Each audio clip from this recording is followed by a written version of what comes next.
Halo anak-anak kelas 12 AP, selamat pagi. Apa kabar kalian hari ini?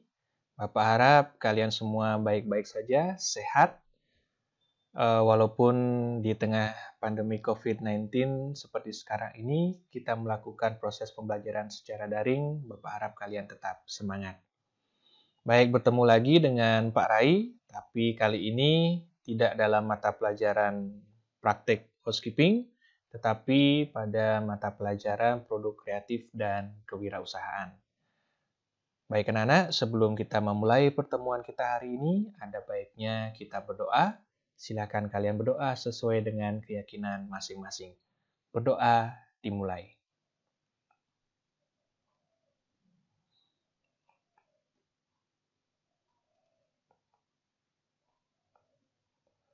Berdoa selesai. Baik anak-anak, kali ini Bapak akan menjelaskan terlebih dahulu terkait dengan kompetensi dasar yang akan kita pelajari selama kelas 12, selama semester 1 dan semester 2. Jadi Bapak harap kalian bisa menyimak baik-baik dan nanti di akhir kegiatan ada absensi sekaligus ada tanggapan yang harus kalian isi terkait dengan kompetensi dasar manakah yang paling kalian minati untuk kalian pelajari.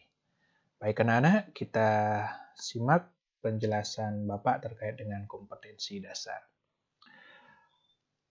Mata pelajaran produk kreatif dan kewirausahaan untuk kelas 12 memiliki 14 kompetensi dasar, di mana masing-masing kompetensi dasar ini ada yang terdiri dari kompetensi pengetahuan dan juga kompetensi keterampilan. Bapak akan jelaskan secara singkat hal-hal apa saja yang akan kita pelajari. Mulai dari kompetensi dasar yang pertama atau KD1, di mana kalian diharapkan memahami apa itu kewirausahaan dan wirausaha. Di sini kalian paling tidak bisa mengelompokkan karakter-karakter yang harus dimiliki oleh seorang wirausaha. Yang kedua, itu adalah menganalisis peluang usaha produk, baik berupa barang maupun berupa jasa. Nah, di sini kalian diharapkan mampu membuat sebuah rencana produk usaha. Jadi kalian nanti akan memilih salah satu produk kira-kira yang menurut kalian bisa kalian buat dan kalian bentuk sebagai sebuah usaha.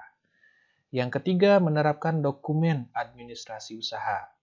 Nah, jadi di sini kalian akan belajar membuat salah satu dokumen usaha. Contohnya, membuat surat, ya, surat usaha. Misalkan kalian membuat surat pemesanan barang gitu ya kepada salah satu misalkan rekan usaha atau supplier.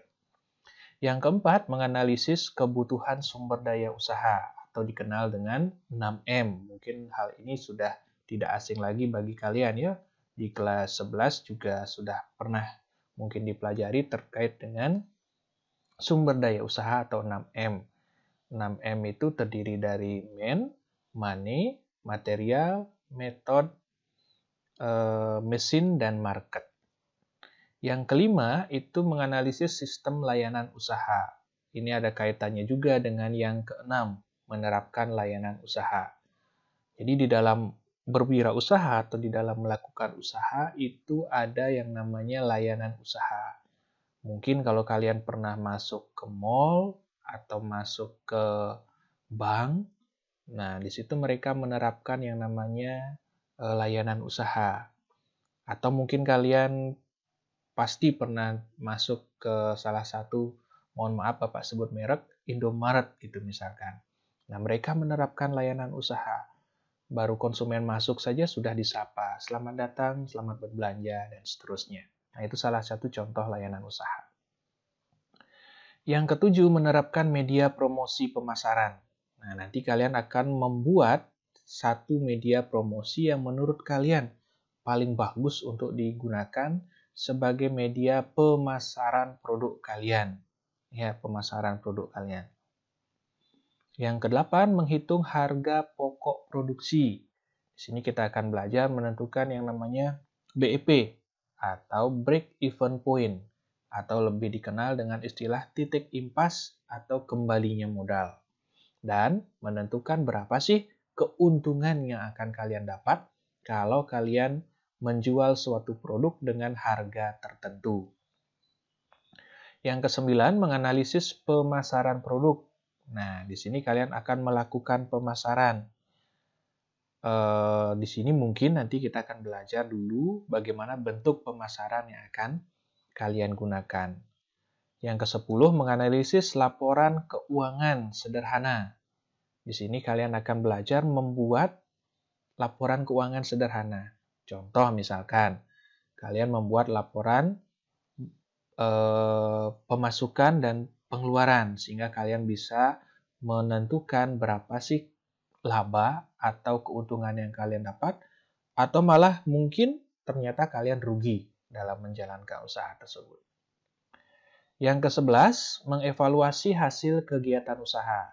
Nanti berupa hasil evaluasi dan perencanaan tindak lanjut hasil evaluasi usaha. Misalkan kalian mengevaluasi kegiatan usaha yang sudah kalian lakukan di awal, di pemasaran produk. Misalkan sudah seminggu kita evaluasi, kira-kira tercapai atau tidak sesuai dengan keuntungan yang harusnya kalian dapat. Misalkan dalam seminggu harusnya kalian dapat untung 100.000. Ternyata setelah kita evaluasi, untungnya hanya 75.000. Nah, berarti ada hal yang harus kita tindak lanjuti dari hasil evaluasi tersebut. Apakah kita salah menentukan harga bahan, atau mungkin ada hal lain yang menyebabkan sehingga tidak tercapainya keuntungan sesuai dengan target. Yang ke-12, menerapkan media promosi untuk pemasaran online. Nah, ini ada kaitannya dengan yang nomor 13. Jadi kita akan belajar tentang membuat media promosi untuk pemasaran online. Nah, kalau zaman sekarang kan banyak orang yang sudah menjalankan usaha secara online. Jadi dia tidak perlu buka toko, lewat rumah pun berjualan bisa. Dari rumah pun berjualan bisa. Jadi mereka menggunakan pemasaran online. Entah itu melalui media sosial, misalkan dari WhatsApp, dari Instagram yang banyak, atau mungkin mereka buat web khusus produk mereka, itu juga ada. Nah, yang berikutnya langsung melakukan pemasaran online. Jadi setelah kalian punya produk, di nomor 3 tadi, di nomor 2, itu kalian punya produk, kemudian kalian buat bentuk media promosinya, langsung kalian pasarkan produknya secara online. Nah, sedikit berbeda dengan yang nomor 9. Kalau nomor 9 itu pemasaran produk biasa. Kalau yang nomor 13 khusus secara online. Dan yang terakhir, menerapkan pengajuan hak atas kekayaan intelektual atau HAKI. Mungkin ini sudah pernah kalian harusnya pelajari di kelas 11. HAKI, hak atas kekayaan intelektual. Contohnya, hak cipta. Kalau kalian bisa membuat lagu, atau membuat tarian, atau membuat puisi, atau membuat buku, nah itu harus kalian daftarkan memiliki hak cipta. Nah, kalau kalian tidak daftarkan memiliki hak cipta, kemudian orang lain menyanyikan lagu yang sebenarnya kalian ciptakan, ternyata mereka nyanyikan dan lebih terkenal mereka. Itu kalian tidak bisa kemudian mengklaim atau menuntut penyanyi tersebut, karena kalian tidak memiliki hak cipta atas lagu tersebut. Nah, itu salah satu contoh. Nah, itu kompetensi dasar yang akan kita pelajari selama kalian kelas 12. Nah,